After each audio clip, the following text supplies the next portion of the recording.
Bhavnagar Rajkot highway પર બુધવારે 28 મે મોડી રાત્રે અકસ્માત સર્જાયો હતો, જેમાં ભાવનગરના જિલ્લા પંચાયત મહિલા પ્રમુખ રૈયાબેન મિયાણા પતિ મૂળજીભાઈ મિયાણાનું મોત સમાચાર સામે આવ્યા છે.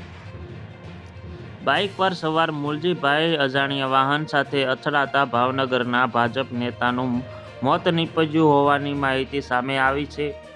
મળતી માહિતી અનુસાર ભાવનગરના સિહોરના ગઢુલા ગામ નજીક ભાજપ નેતા મૂળજી મિયાણાનો અજાણ્યા વાહન સાથે અકસ્માત સર્જાતા હતો. મૂળજી મિયાણાનો બાઇક લઈને હાઈવે પર પસાર થઈ રહ્યા હતા તે સમયે અચાનક બાઇક સ્લીપ ખાઈ ગયું અને અજાણ્યા વાહન સાથે ટકરાઈ, જેના કારણે ઘટના સ્થળે જ તેનું મોત નીપજ્યું હતું.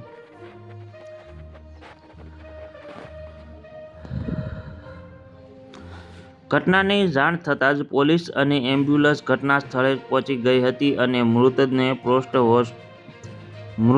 પોસ્ટમોર્ટમ અર્થે હોસ્પિટલમાં ખસેડવામાં આવ્યો હતો. હાલ સમગ્ર બનાવ ધ્યાને લઈને સોનગઢ પોલીસ અકસ્માતનો ગુનો નોંધાયો આ વિશે વધુ તપાસ હાથ ધરી છે. જોકે પોલીસ હજુ સુધી અકસ્માતનું કારણ સ્પષ્ટ કર્યું નથી. ભાજપ નેતાનું મૃત્યુ થયું, પરિવારમાં શોકનો માહોલ છવાયો છે.